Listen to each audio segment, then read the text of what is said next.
আজকের টপিকটা ভীষণই একটা ইন্টারেস্টিং টপিক, যে টপিকটা নিয়ে আমরা ভীষণ কনফিউজড। সো ভেবে নেওয়া যাক ঠিক সেই টপিক। সো দেখা যাক, অ্যাকচুয়ালি এই টপিকটা নিয়ে আমরা কিন্তু সারা মাস একটু মাথা খারাপ করি, আবার আমাদের কিন্তু একটা পাই টু পাই আমাদেরকে লিখে রাখতে হয়। কি লিখে রাখতে হয়? হিসেব, সেই এক্সপেন্ডিচার, অর্থাৎ আমাদের ক্যাশ বুকের ব্যাপারে আজকের কথা। এই টপিকটা কিন্তু কেন আপনাদের সামনে আলোচনা করতে চলেছি, এটা একজন আমার ইউটিউবে আমার একজন special CHO madam or colleague or seniors or juniors, maybe I don't know, তিনি ডিমান্ড করেছিলেন যে আমাকে যাতে ক্যাশ বুক নিয়ে একটা ডিটেলস আপনাদের সামনে ভিডিও করতে পারি, সেই কারণে। ওকে, লেটস সি। প্লিজ আপনারা এন্ড পর্যন্ত দেখবেন, আর যদি এই ভিডিওটা আপনাদের ভালো লেগে থাকে, যদি আপনার ভিডিওটা আপনাদের ফ্রুটফুল মনে হয়, যদি আপনাদের ভিডিওটা আপনাদের হেল্প হয়, প্লিজ একটা ছোট্ট করে সাবস্ক্রাইব করে দেবেন আর শেয়ার তো করবেন বাকিদের কাছে পৌঁছানোর জন্য। ফেসবুকের দুটো পার্ট হয়, একটা পার্ট হবে কি রিসিভ পার্ট, আর another one is expenditure. Receive পার্টটা টোটাল ব্যাংকিং রিলেটেড, অর্থাৎ ওখানে কতটা আপনি রিসিভ করলেন, কত টাকা আপনার অ্যাকাউন্টে ঢুকলো, অর্থাৎ ক্রেডিট হলো, সেই রিলেটেড। আর এক্সপেন্ডিচার যেটা আপনার হাতে, অর্থাৎ আপনার যে HWCতে কতটা এক্সপেন্ডিচার হচ্ছে পাই টু পাই, সব কিছু কিন্তু ওখানে আছে। Okay, that is expenditure part. Now we are coming to the point of receipt part, অর্থাৎ ক্যাশ বুকের রিসিপ্ট পার্টটা কিন্তু সবসময় লেফট সাইডে থাকে। This is the left side, so this is the receipt part. Okay, so এখানে প্রত্যেকটা point আপনাকে জানতে হবে। একদম এই সাইডে আছে, লেফট সাইডে আছে কি ডেট, রেজিস্ট্রেশন নম্বর, ফোলিও নম্বর, এগুলো খুব একটা ইম্পর্টেন্ট নয়, বাট পার্টিকুলার্সটা ভীষণ ইম্পর্টেন্ট। কোন কোন খাতে আপনার রিসিপ্ট হয়েছে সেটার ব্যাপার। তারপর ইন ক্যাশে রিসিপ্ট হয়েছে না থ্রু ব্যাংক, না এবার টোটাল আন্ডার ইচ হেড। তাহলে টোটাল আন্ডারটা আমরা নিচে গিয়ে যখন আমরা পুরো টোটাল একটা রিসিভ করবো, সেখানে আপনি পেয়ে যাবেন। তাহলে আমরা সেটা পেয়ে যাবো, সে কারণে এটা টোটাল আন্ডার ইচ হেড দেখিয়েছি। ওকে, এবার যেটা নেক্সট পার্টটা, এখানে একটা খুব ইন্টারেস্টিং, যেটা ডেটটা কীভাবে লিখবো মাথায় রাখতে হবে। আপনার এই টোটাল পেজটা কিন্তু একটা মাস হিসেবে মেনশন করতে হবে। ওকে, এই সাইডটা হচ্ছে রিসিপ্ট পেজ, আর রাইট সাইডটা হচ্ছে কি এক্সপেন্ডিচার পেজ। ওকে, সো এখানে আপনাকে কীভাবে ডেটটা মেনশন করতে হবে, ডেটটা কিন্তু খুব ইন্টারেস্টিংলি লিখতে হবে। সেটা হচ্ছে 21, suppose 22/2022। So this is the 21/01 to 22/22। Suppose আপনি 1/1/2022 আপনি রিসিভ করলেন কত 25,000, কোথা থেকে? Block health and family welfare সমিতি। তাহলে আপনাকে ডেটটা মাস্ট মেনশন করবেন, কি লিখবেন? Block health and family welfare সমিতি থেকে আপনি কী পেয়েছেন এই 25,000 টাকা, থ্রু ব্যাংকিং আপনি এসেছে, আপনার রিসিপ্ট করলেন। এরপর সাপোজ আপনি ব্যাংক ইন্টারেস্ট পেয়েছেন, ব্যাংক ইন্টারেস্ট আপনার কাছে এসেছে কত 125 রুপিস। সেটা আপনি কী করে জানতে পারবেন? সেটা আপনি জানতে পারবেন আপনার যদি যে পাসবুকটা আছে সেটা যদি আপনি করেন, স্টেটমেন্ট পে করেন, সেখানে আপনি জানতে পারবেন সেটা আপনি কত তারিখে ব্যাংক ইন্টারেস্টটা এসেছে। তার সাপোজ আপনার এসেছে 1/2/22 এসেছে। ওকে, সো আপনি সেটা মেনশন করে দেবেন, হয়ে গেল। অনেক সময় এটাও হতে পারে কখনো কখনো কোনো একটা আপনার কোনো স্টেক হোল্ডার যদি আপনাকে করে, সাপোজ কোনো ডোনেশান দিল, সেটাও আপনি রিসিভ ইন ক্যাশ হতে পারে, মেবি সেটা ইন ব্যাঙ্কিং সিস্টেমের মধ্যে হতে পারে, ফর আনটাইড ফান্ড যদি হয় তাহলে সেটাও আপনি মেনশন করতে পারেন। সো এটা হচ্ছে বিভিন্ন রিসিপ্ট পার্ট। আর যদি আপনি ওই মাসে, ধরলাম আপনার 25/1/2022 আপনার এসে গেল 25,000, তাহলে আপনি আবার ওই মাসে আপনি ধরলাম উইথড্রলও করতে পারেন, তাহলে সেটাও আপনাকে মেনশন। আর আপনি ধরলাম সাপোজ 17/2/2022 আপনি কী করলেন? উইথড্রল করে নিলেন, উইথড্রল বাই ক্যাশের দ্বারা আপনি ক্যাশ নিয়ে উইথড্রল করলেন। সাপোজ আপনি উইথড্রল করলেন কত টাকা, ধরলাম আপনি 20,000 টাকা আপনি ক্যাশ উইথড্রল করেছেন, তাহলে আপনাকে মেনশান করে দিতে হবে আপনি কত টাকা ক্যাশ উইথড্রল করেছেন। এটাও আপনি করতে পারেন। আর যদি না করেন, এই মাসে আপনি না ক্যাশ উইথড্রল করেন, আপনি নেক্সট মাসে গিয়ে এক্সপেন্ডিচার দেখান, তো সেক্ষেত্রে নেক্সট মাসে আপনাকে ক্যাশ উইথড্রলটা দেখাতে হবে। Okay, so this is the part. এবার নেক্সট যেটা পার্টে চলে যাচ্ছি আমরা, নেক্সট নিচের পার্টে। একদম এই পার্টটা একটু confusing but very easy. So এটাকে জাস্ট একটু অ্যাটেনশন দিন। এই টোটাল মানে কি, যদি সাপোজ আমার এখানে 25,000 প্লাস 125, টোটাল 25,000, আচ্ছা টোটাল 25,125 হবে অ্যাকচুয়ালি। এটা হচ্ছে আপনার কিসে এসেছে, ব্যাংকে। নেক্সট যেটা হচ্ছে ওপেনিং ব্যালেন্স। ওপেনিং ব্যালেন্স মানে প্রিভিয়াস মান্থসে যে টাকাটা আছে আপনার, ব্যাংকে হতে পারে বা ক্যাশ হতে পারে। অর্থাৎ প্রিভিয়াস মান্থসে যদি আপনার ক্যাশ থাকে, তাহলে সাপোজ প্রিভিয়াস মান্থসে মানে গত মাসে আপনি এক্সপেন্ডিচার করেও আপনার কাছে এক্সট্রা ধরলাম 1,050 টাকা ক্যাশ আছে, প্লাস আপনার ব্যাংকেও আছে ধরলাম 2,100 টাকা, ওকে, প্রিভিয়াস মাসে। তাহলে আপনার টোটাল হয়ে যাবে কি, এখানে হচ্ছে 25,125 প্লাস 1,050 প্লাস এটা নিয়ে টোটাল কত হলো, 3,150, 3,150। তাহলে এই যে ওপেনিং ব্যালেন্স মানে প্রিভিয়াস মাস, অর্থাৎ ওই গত মাসের যখন আপনি এক্সপেন্ডিচার করে যে ক্লোজিং ব্যালেন্সটা পাবেন, সেটাই কিন্তু এ মাসে ওপেনিং ব্যালেন্স হবে। So it's very interesting. Suppose এটা না হয়ে আপনার কিছুই থাকলো না, বললাম কোনো টাকাই নেই, গত মাসে যে খরচ করেছেন, খরচ করার পর কোনো টাকা থাকলো না, তাহলে কি লিখবেন, মেল লিখে দেবেন, মেল। আর এই মাসে টোটাল কত আপনার রিসিভ হয়েছে, 25,125 হয়ে গেল। সো ক্লিয়ার, রিসিভ পার্টে ক্লিয়ার হয়ে গেলে আপনার কোনো বোঝার কোনো জায়গা নেই। এক্সপেন্ডিচার পার্টেও same as date, particulars, this is the vouchers number, cash, bank and total under each.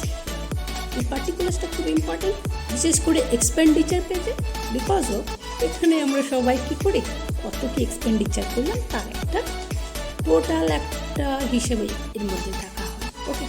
So first suppose ধরলাম দিস ইজ ডেট, তাহলে আপনাকে প্রত্যেকটা জিনিস এই এক্সপেন্ডিচারে পাই টু পাই হিসেবে একদম ক্লিয়ার করে দেবেন, ওকে। অ্যাকর্ডিং টু ডেট হতে পারে আপনার আনটাইড ফান্ডের অর্ডার অনুযায়ী যা যা আপনি এক্সপেন্ডিচার, তাহলে আপনাদের অলরেডি একটা অর্ডার আছে, সেখানে মেনশন করা আছে কী কী আপনি এক্সপেন্ডিচার করতে পারবেন, অর্থাৎ খরচ করতে পারবেন, তার একটা টোটাল হিসেব আছে।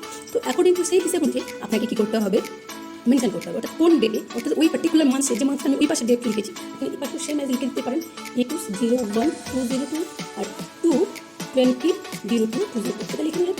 এর মাঝে আপনাকে সাপোজ আপনি হয়তো 23/01 আপনি জেরক্স করেছেন, কত জেরক্স করেছেন তার ভাগ থেকে আপনি ভাগের নাম্বার নর্মাল দিয়ে দেবেন, ওকে।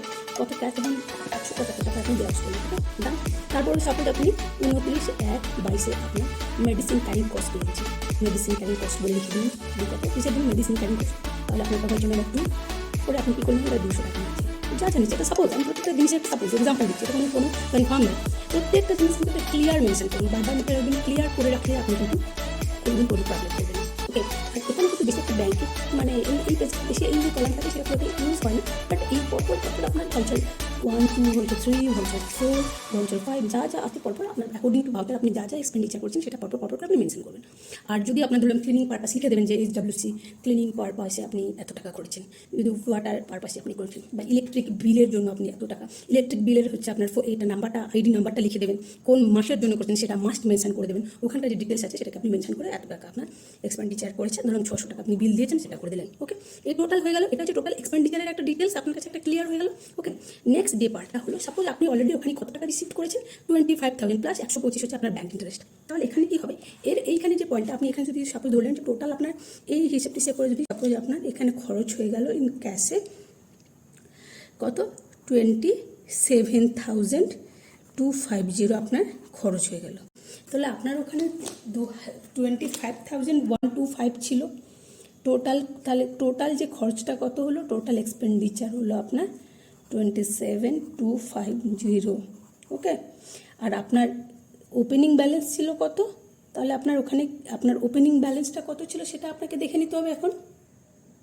সো নেক্সট যেটা আমরা এবার ক্লোজিং ব্যালেন্সটা দেব। ক্লোজিং ব্যালেন্সটা কি, ওপাশে আমার কত হাজার টাকা রিসিভ করেছিলাম, অর্থাৎ 25,125, তার থেকে যদি আপনি 27,250 যদি বাদ দেন তাহলে আপনার মাইনাসে চলে যাচ্ছে। মাইনাসে কত হবে আপনার, সাপোজ 27 থেকে আপনার 250 থেকে আপনি যদি 25,125 আপনি করেন 5 প্লাস এখানে কত থাকলো 2 আর 2, সো 21,000 থেকে আপনার 250 থেকে আপনি যদি 125 আপনি করেন 5 প্লাস এখানে কত থাকলো 2 আর 2, সো 21,000 2125 2025 কিন্তু মাইনাস হয়ে গেল আপনার, এটা কিন্তু মাইনাস, অর্থাৎ মাইনাস মানে আপনার ক্লোজিং ব্যালেন্সও অলরেডি মাইনাসে চলে গেল।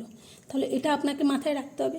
যদি যেহেতু আপনার এক্সপেন্ডিচার অনেক বেশি হয়ে গেছে, 25,125 বেশি, আর 27 আপনি 250 অলরেডি আপনি এক্সপেন্ডিচার করে ফেলেছেন, তাহলে ওটা কি মাইনাস হচ্ছে, ওটা নেক্সট মান্থে যখন আপনি পরের পেজে গিয়ে যখন আপনি দেখবেন ওখানে ওপেনিং ব্যালেন্স ওটা কিন্তু মাইনাসে হয়ে যাবে, মানে আপনার আর কোনো টাকা থাকলো না, উল্টে আপনি মাইনাসে চলে গেলেন। ওকে, এটা এবার তাহলে টোটাল গ্র্যান্ড টোটাল কি হবে? ওকে, নেক্সট যেটা কী হলো, তাহলে ক্লোজিং ব্যালেন্স কত, মাইনাস আপনার -2125 হয়ে গেল। এবার এই যে ক্লোজিং ব্যালেন্স তাহলে কত থাকলো আপনার, কোনো ক্যাশে এটা 2125, ওটা দিতে ক্লোজিং ব্যালেন্স ইন ক্যাশ বলুন না ব্যাংক বলুন, মেনলি এটা ক্যাশেই হবে, যেহেতু আপনি ক্যাশে এক্সপেন্ডিচার করেছেন। সো 2125, তাহলে আপনার এটা মাইনাস, তাহলে এটাই হচ্ছে -2125টা এখন এই মুহূর্তে গ্র্যান্ড টোটাল হয়ে যাবে, কারণ আপনার এক্সপেন্ডিচার এটা হয়ে গেল। সো এটা মাথায় রাখতে হবে যে এই -2125টা কিন্তু নেক্সট পেজের রিসিপ্ট পেজের কিন্তু মাইনাস, মানে যে ওপেনিং ব্যালেন্সে মাইনাসে দেখা যাবে, অর্থাৎ এটা হচ্ছে টোটাল। আর এটা যদি দেখছেন যে না আপনার কোনো এক্সট্রা টাকা বেশি হয়েছে, অর্থাৎ এটা ক্লোজিং ব্যালেন্সে আপনার প্লাস হলো, অর্থাৎ আপনার খরচ হয়েছে 23,000 কত টাকা, আর আপনার হাতে আছে 25,125, তাহলে আপনার যেটা হবে শুধু প্লাস হলো, তাহলে প্লাসটাই আপনাকে এখানে দেখাতে হবে গ্র্যান্ড ওপেনিং ব্যালেন্স ক্লোজিং ব্যালেন্সে, যেটা plus 2125, total show grand total হলো এই। ওকে, এক্সপেন্ডিচারে এই গ্র্যান্ড টোটাল হলো এটা, তাহলে ওটা এই ক্লোজিং ব্যালেন্সে যদি এটা 2125 টাকা থাকে, ওপার সাইডে যখন ওপেনিং ব্যালেন্স হবে তাহলে প্লাস ওটা 2125, আর কী রিসিভ করবে। সো এটা হচ্ছে ক্লিয়ার, বাট এখানে কিন্তু টোটাল ক্লিয়ার এক্সপ্লেনেশন দিয়ে কিন্তু প্রত্যেকটা ভাউচার মেনশন করবেন। এটা ভীষণই একটা ইম্পর্টেন্ট পয়েন্ট, যেটা হলো আপনাকে কতগুলো স্ট্যাম্প বানাতে হবে। সেই স্ট্যাম্পগুলো কিন্তু ভীষণ important for cash book, for your future audit. যদি ইন ফিউচারে অডিট হয় আপনাকে সেই স্ট্যাম্পগুলো বানাতেই হবে, এবং সেই স্ট্যাম্পগুলো আপনাকে এখানে দিতে হবে। সো কী কী স্ট্যাম্প আপনাকে দিতে হবে সেটা একটা লিস্ট আপনাদের দিয়ে দিচ্ছি। 1 নম্বর যে স্ট্যাম্পটা বানাবেন সেটা হচ্ছে পেড বাই মি, এটা একটা স্ট্যাম্প বানাবেন। প্রত্যেকটা ভাউচারে আপনি পেড বাই মি বলে একটা করবেন, এটা আপনি তার উপর এরকম সিলটা মারলেন, তার উপরে আপনার ইনিশিয়াল দিয়ে দেবেন বা আপনার ফুল সিগনেচার করবেন। সেকেন্ড পয়েন্ট যেটা করবেন, ক্যান্সেলড। ওকে, ক্যান্সেলড হলো কি, ক্যান্সেলড স্ট্যাম্পটা কি হবে, এই স্ট্যাম্পটা অ্যাকচুয়ালি যে ভাউচারে আপনি করলেন, এই সাপোজ এই ভাউচারে আপনার জেরক্সের জন্য একটা ভাউচার দিলেন, ওদের এখানে পেড বাই মি একটা স্ট্যাম্প দিয়ে দিলেন, আপনার সিগনেচার করলেন, আর এটাতে ক্যান্সেল বলে একটা করে দিলেন। ওকে, ক্যান্সেল মানে এই ভাউচারটা পেডও হয়ে গেল, এটা ক্যান্সেল হলো, এর কোনো কাজ নেই, এর আর কোনো ডিউ বাকি, পুরো কমপ্লিট। ওকে, সো এটা একটা করবেন। আর কি, আপনি আপনার টোটাল যে HWCর নামে একটা করবেন, HWC সাপোজ কি HWC সেটার নাম, তারপরে আপনি একটা করলেন, কোন ব্লক সেটা একটা করলেন। 4 নম্বর যেটা হবে সেটা আপনার নিজের জন্য, যে আপনি কমিউনিটি হেলথ অফিসার বলে লিখলেন, সেটা কোন HWC আর কোন ব্লক সেটা একটা। এটা আপনার যখন আপনি ওই আপনার যে খাতা হবে ক্যাশ বুকের, যে যখন আপনি জিপি প্রধান আপনাকে পাশে সিগনেচার করবে, প্লাস আপনার এই ক্যাশ বুকে প্রত্যেকটা জায়গায় সিগনেচার স্ট্যাম্প দিয়ে আপনার সিগনেচার করবে। একটা ইম্পর্টেন্ট কথা আপনাদেরকে যেটা বলতে চাই, যে প্রত্যেক মাসে আপনাকে কিন্তু যখন আপনাদের জিপি মিটিং হবে, ওই মিটিংয়ে কিন্তু মাস্ট আপনি ক্যারি করবেন আপনার ক্যাশ বুক, আর ওখানে গিয়ে আপনাদের যে জিপি প্রধান ওনার কিন্তু সিগনেচার উইথ সিল, অর্থাৎ সিল দেবেন, এবং আপনাকে কিন্তু you have to you have to make a resolution. আপনি টোটাল মাসে কতটা এক্সপেন্ডিচার করলেন তার একটা resolution must have to mention in your resolution খাতা, যেটা প্রধানের কাছে থাকে, জিপি প্রধানের কাছে থাকে। সেটা very very important to keep in mind that point. কারণ আপনাদের আনটাইড ফান্ডের যে অর্ডার আছে এই অর্ডারে কিন্তু জাস্ট আপনার সিগনেচারি চেঞ্জের আগের পয়েন্টটাতে কিন্তু বারবার করে মেনশন করে দেওয়া আছে যে আপনি যতটা এক্সপেন্ডিচার করবেন সেটা কিন্তু একটা প্রধানের কাছে একটা তাহলে আপনার ইন ফিউচারে কোনো রকম কোনো যদি অডিট হয় বা কিছু প্রবলেম হয় বা কিছু যদি আপনার রিভিউ হয়, সো আপনি কিছুতেই প্রবলেমে পড়বেন না। So please that is a very important একটা পয়েন্ট, আপনারা কিছুটা মাথায় রাখবেন। ওকে।